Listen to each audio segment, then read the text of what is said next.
दोस्तों नमस्कार। आइए आज हम देखते हैं अध्याय 3 एक चर के द्विघात समीकरण का प्रश्नावली 4।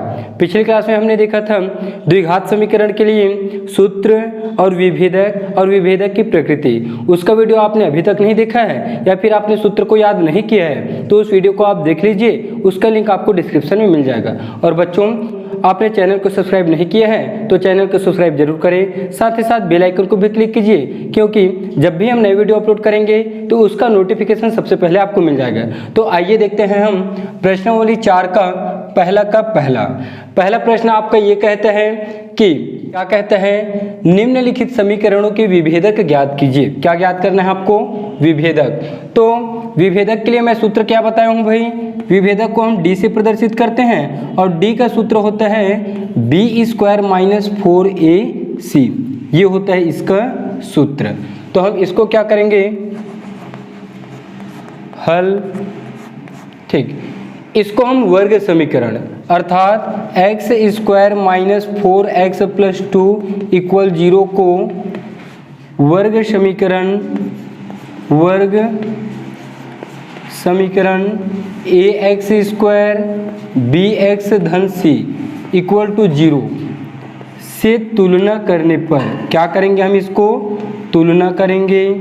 तुलना करने पर ठीक, तो चलिए तुलना कर देते हैं भाई।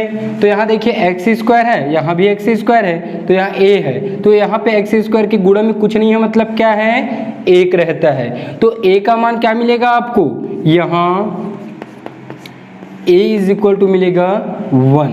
फिर दूसरा, यहाँ x है, x के गुणांक में b है, यहाँ पे x के गुणांक में 4 है, लेकिन सामने में क्या है? माइनस का चिन्ह है, तो b का मान मिलेगा हमको -4। तीसरा नंबर देखेंगे हम c = क्या मिलेगा भाई हमको? c = मिलेगा 2।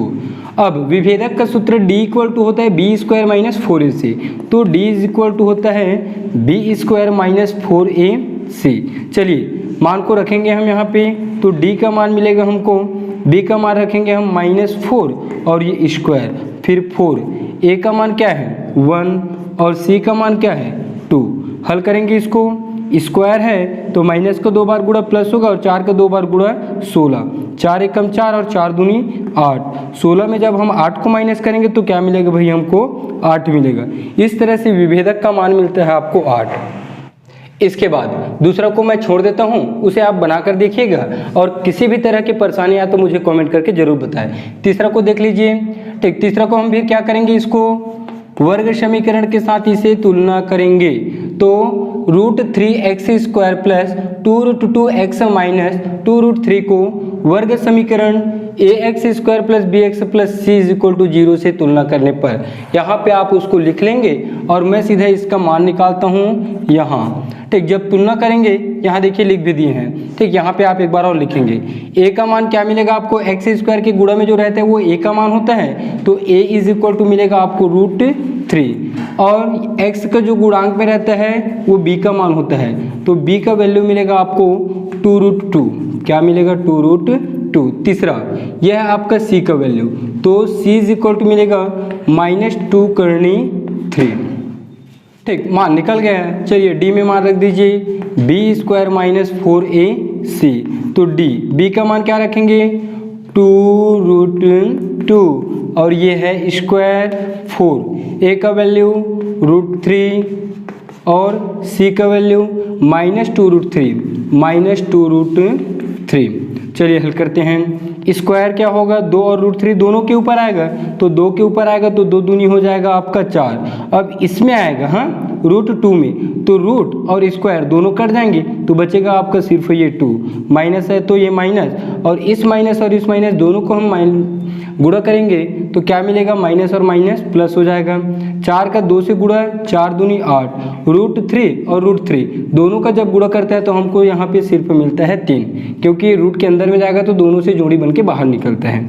तो हल करिए इसको, 4 दूनी 8 और ये होगा 8 तिया 24, दोनों को जोड़ दीजिए। 24 और 8 को जोड़ेंगे तो कितना मिलेगा भाई आपको? 32।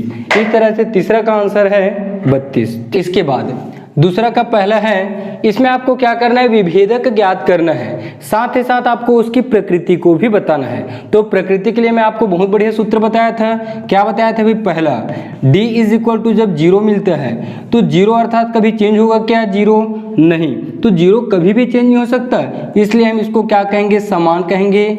और जब भी धनात्मक वैल्यू आता है तो उसकी प्रकृति क्या होती है, वास्तविक होती है। तो d is equal to zero पर समान होंगे और क्या होंगे, ये वास्तविक होंगे।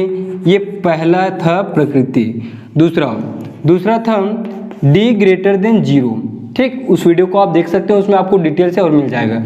d ग्रेटर देन जीरो अर्थात जीरो से बड़ा, तो d का मान जब जीरो से बड़ा होगा अर्थात क्या हो सकता है, वो 1 2 3 अनंत तक हो सकता है। तो ये d का मान बदलेगा ना, यहाँ पे 1 2 3 जाएगा तो बदलेगा, तो हम इसको लिखेंगे असमान। क्या लिखेंगे, असमान। जीरो से बड़ा अर्थात धनात्मक होगा, और धनात्मक के लिए हम क्या लगाते हैं, फिर वास्तविक। तो ये फिर हो जाएगा आपका असमान और वास्तविक। तीसरा d लेस देन जीरो। क्या लिखेंगे, d less than zero, zero से छोटा।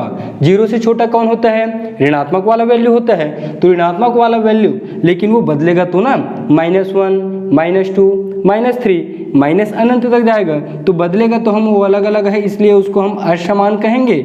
और माइनस वाले मान को कहते हैं हम काल्पनिक। क्या कहते हैं, काल्पनिक। ठीक, तो ये तीन प्रकृति होते हैं, इसे आप अच्छे से याद कर लेंगे। d is equal to zero में वास्तविक व समान, d ग्रेटर देन जीरो में असमान व वास्तविक, d लेस देन जीरो में असमान व काल्पनिक। तो चलिए निकालते हैं इसको। ठीक, हल। सबसे पहले क्या करेंगे, हम इस समीकरण को वर्ग समीकरण के साथ तुलना करेंगे। तो तुलना करेंगे तो a का वैल्यू क्या मिलेगा आपको, एक्स स्क्वायर के गुणा में यहाँ कुछ नहीं है, मतलब क्या रहता है, 1 रहता है। तो a का वैल्यू होगा 1, b का वैल्यू क्या होगा, b इक्वल टू -4, और c का वैल्यू होगा आपका 4। विभेदक का सूत्र d इज इक्वल टू होता है b स्क्वायर -4ac। चलिए मान रखेंगे, b का मान क्या रखेंगे भाई, हम -4 रखेंगे, और ये स्क्वायर, फिर -4, a का वैल्यू 1 और c का वैल्यू 4। हल करेंगे इसको, माइनस का 2 बार मल्टीप्लाई करेंगे, स्क्वायर है इसलिए, तो ये प्लस हो जाएगा, और 4 का 2 बार मल्टीप्लाई क्या होता है, 16। यहाँ से ये माइनस, 4 एकम 4, 4 और 4 16 हो जाएगा, दोनों कटेंगे तो क्या मिलेगा, 0। d इज इक्वल टू 0 आ गया, अर्थात इस समीकरण के मूल की प्रकृति क्या होगी भाई, d इक्वल टू 0 में समान और वास्तविक। तो आप लास्ट में लिख सकते हो समान और वास्तविक। क्या लिख सकते हो, समान और वास्तविक। इस तरह से आपको विभेदक तो ज्ञात करना ही है, और उसके अनुसार आपको इसका उपयोग करना है। चलिए दोनों का और देख लेते हैं, ग्रेटर देन का और एक लेस देन का। ठीक, उसके बाद दूसरा को देखते हैं। दूसरा में चलिए निकालिए a, b और c का मान। ठीक, तो a का मान क्या होगा, a इज इक्वल टू मिलेगा आपको 2। आप इस यहाँ पे 2 लाइन डिटेल से लिखेंगे। हाँ, क्या लिखेंगे, इसके इक्वल में लिखेंगे इसको, वर्ग समीकरण ax square plus bx plus c is equal to 0 से तुलना करने पर। तो a का वैल्यू मिलेगा हमको 2, और b का वैल्यू क्या मिलेगा, ये भी 2 होगा, और c का वैल्यू होगा फिर ये 2। d को हम विभेदक कहते हैं और इसे विविक्त कर भी कहते हैं। तो सूत्र होता है b स्क्वायर -4ac। चलिए मान रखिए, b का वैल्यू रखेंगे 2 और ये स्क्वायर 4, a का वैल्यू 2, c का वैल्यू 2। गुणा कर दीजिए, 2 का 2 बार गुणा 4, 4 दूनी 8 और 8 दूनी 16, 16 में 4 माइनस जाएगा तो कितना बचेगा, 12, और बड़ी संख्या में माइनस है तो ये माइनस, अर्थात d का मान क्या मिला भाई आपको, ऋणात्मक। क्या मिला, ऋणात्मक। जब d का मान ऋणात्मक होता है तो वो 0 से छोटा होता है, और 0 से छोटा होता है तो वो क्या होता है, असमान। क्या होता है, असमान और काल्पनिक। क्या होता है, असमान और काल्पनिक। है ना इजी। ठीक, इसके बाद एक क्वेश्चन और देखते हैं, फिर बाकी क्वेश्चन को आप बनाकर देखिएगा, और कोई भी परेशानी हो तो मुझे ज़रूर बताएं। यहाँ से हम हल में निकालेंगे, a का वैल्यू क्या मिलेगा आपको, a का वैल्यू एक्स स्क्वायर के गुणांक को हम a कहते हैं, तो a इक्वल टू मिलेगा 3, और x के गुणांक को हम माइनस चिन्ह सहित लेते हैं, वो होता है b का वैल्यू। तो यहाँ पे है -2 और √6, और लास्ट वाला होता है c का वैल्यू, तो वो है आपका 2। ठीक, सूत्र होता है d का b स्क्वायर -4ac। चलिए b का वैल्यू रखेंगे आप माइनस 2√6 और ये स्क्वायर, फिर ये वाला माइनस, यहाँ पे 4, ए का वैल्यू 3, ठीक, और सी का वैल्यू 2।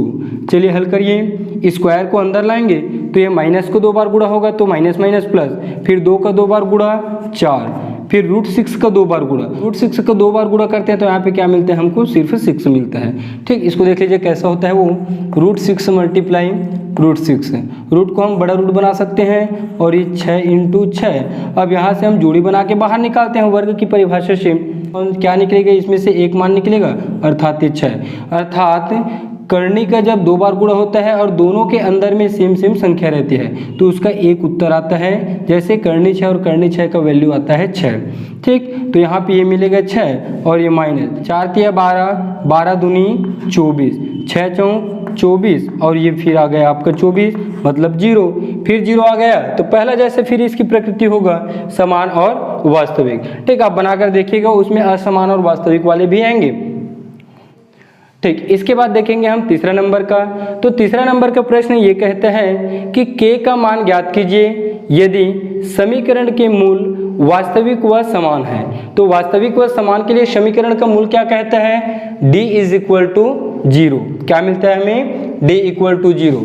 तो हल में निकालेंगे हम। ठीक, यहाँ सबसे पहले तो हम किसका मान निकालेंगे, a, b और c का। ठीक, तो यहाँ दो होगा a का मान, x² के गुणा में है तो a = 2, b = क्या मिलेगा आपको -10 और c = मिलेगा आपको k। अब समीकरण के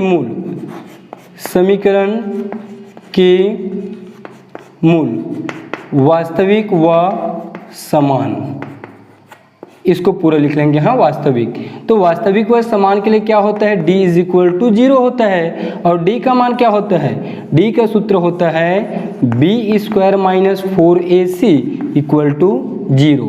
b का मान रखिए आप, b का मान है -10 का स्क्वायर 4 और a का वैल्यू है आपका 2, c का वैल्यू है k = 0।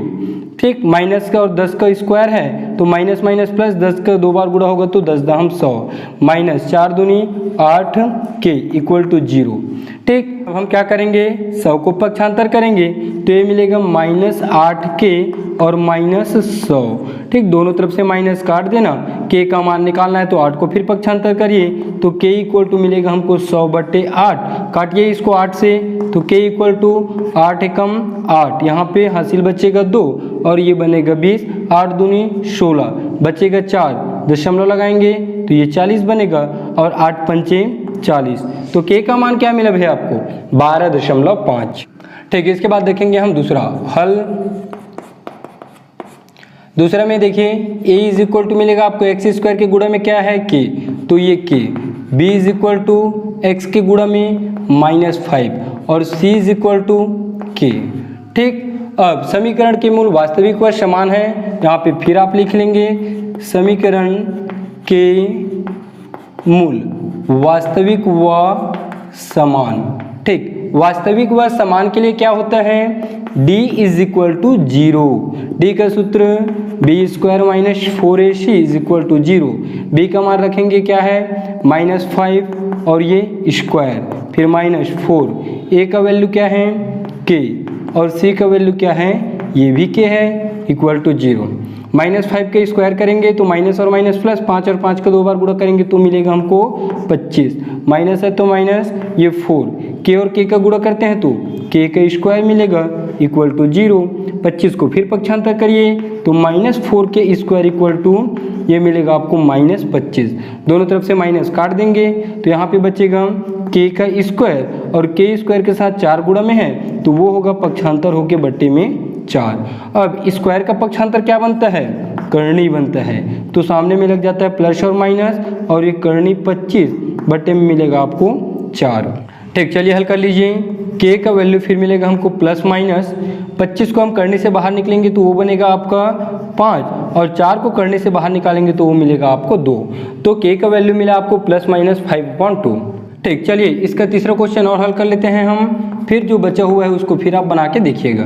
तो यहाँ चलिए बताते जाइए, a का वैल्यू क्या मिलेगा भाई 2, क्या मिलेगा 2, b का वैल्यू k, c का वैल्यू 9/8, तो 9/8। फिर समीकरण के मूल वास्तविक व समान, इसको मैं नहीं लिख रहा हूँ इस बार, आप लिख लेंगे। तो d इज इक्वल टू मिलता है हमको 0, d का सूत्र होता है b² - 4ac is equal to 0। तो बच्चों सूत्र याद हुआ कि नहीं हुआ? हो गया ना, b² - 4ac। चलिए रख दीजिए मान, b का मान रखेंगे हम k का स्क्वायर 4, a का मान क्या रखेंगे हम 2, और c का मान है आपका 9/8 इक्वल टू 0। चलिए हल करिए, k का स्क्वायर कटेगा कुछ, 4 से 4 दूनी 8, और ये 2 से 2 कटेगा, तो मिलेगा क्या आपको 9 इक्वल टू 0, और k स्क्वायर इक्वल टू -9 उधर जाके क्या बनेगा +9, तो k का वैल्यू फिर मिलेगा ±√9, और k का फिर अंतिम वैल्यू मिलेगा आपको √9 का वर्गमूल क्या होता है, ये होता है 3। ठीक, तो k का वैल्यू मिल गया आपको ±3। ठीक, इसके बाद है हमारा अगला क्वेश्चन चौथा ये है, निम्नलिखित वर्ग समीकरणों को सूत्र विधि से हल कीजिए। तो समीकरण को हम हल करेंगे, और क्या चीज करेंगे भाई, हल करने के बाद हम x का मान निकालेंगे। इससे पहले हम इसको कैसे हल करते थे, इससे पहले इस तरह के समीकरण को हम गुणनखंड करके हल करते थे और पूर्ण वर्ग विधि से भी हल करते थे। तो चलिए आज हम इसको हल करेंगे सूत्र विधि से। तो चलिए इसको मैं एक बार और डिटेल से बना देता हूँ आपके लिए। ठीक, 9x² + 7x - 2 इक्वल टू 0 को वर्ग समीकरण, ठीक, मानक समीकरण भी कहते हैं, वर्ग समीकरण ax² bx + c equal to 0 से तुलना करने पर, चलिए तुलना कैसे करते हैं एक बार और देखिए, तुलना करने पर लिख लेंगे। हाँ, यहाँ पे देखिए x² के गुणांक में a है और यहाँ पे x² के गुणांक में 9 है, तो a का मान क्या होगा भाई, a का मान होगा ये 9। दूसरा, x के गुणा में b है और x के गुणा में 7 है, तो b का वैल्यू क्या मिलेगा आपको, b का वैल्यू मिलेगा 7। तीसरा, c का वैल्यू आप डायरेक्ट लिखेंगे, c इक्वल टू मिलता है आपको -2, यहाँ पे इसको यहाँ करके लिख लेना। ठीक, अब हम सूत्र विधि से सूत्र क्या जानते हैं, सूत्र है हमारा, सूत्र x इक्वल टू है -b + -b² - 4ac, और बटे में है 2 × a। इस सूत्र में हम इस मान को रखेंगे, तो x इक्वल टू b का वैल्यू क्या है 7, फिर प्लस और माइनस रूट, b का वैल्यू फिर रखेंगे तो ये 7 का स्क्वायर -4, a का वैल्यू क्या है देखिए 9 है, और c का वैल्यू -2।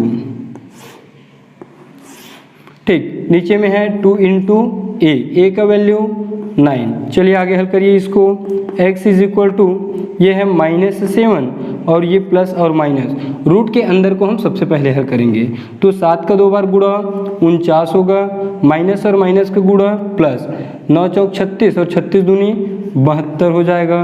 ठीक, बटे में क्या है भाई 9 दूनी 18। फिर आगे देखिए x इज इक्वल टू यहाँ से -7 प्लस माइनस रूट, 49 और 72 को जोड़ेंगे तो 9 और 2 11, 11 का 1 और हासिल का 1, 4 और 1 5, 7 और 5 12, तो कितना हुआ 121, और बटे में मिलेगा आपको 18। फिर आगे हल करिए इसको, x इज इक्वल टू सामने है -7 प्लस माइनस 121 का वर्गमूल क्या होता है 11। ठीक, और बटे में है आपका 18। ठीक, अब इसके बाद हम क्या करेंगे, यहाँ से एक बार इसके प्लस चिन्ह को लेंगे और एक बार इसके माइनस चिन्ह को लेंगे। तो पहले प्लस ले लेते हैं, प्लस चिन्ह लेने पर चलिए प्लस को ले लीजिए, x इक्वल टू ये -7 प्लस ये प्लस को लेंगे हाँ 11, और बटे में है आपका 18, तो x इक्वल टू मिलेगा हमको 11 में 7 माइनस करेंगे तो कितना होता है 4, और बड़ी संख्या में प्लस है तो उसको न लगाना, और ये 18। ठीक, तो x इक्वल टू काट दीजिए, 2 दूनी 4 और 2 निया 18, तो क्या मिला आपको 2/9। अब फिर क्या करेंगे, दूसरी बार हम माइनस चिन्ह लेंगे, तो चलिए माइनस चिन्ह ले लीजिए, माइनस में इस माइनस को लेंगे तो x equal to -7 -11 upon 18, x equal to 2 minus जोड़ेंगे तो 11 और 7 को जोड़ेंगे तो क्या होगा 18, और सामने में लगाएंगे हम माइनस और बटे में फिर 18, दोनों काट देंगे तो x की वैल्यू मिलेगा आपको -1। इस तरह से x के दो मान मिले हमको, एक है आपका 2/9 और दूसरा है -1। तो समीकरण का हल क्या है भाई, 2/9 और -1।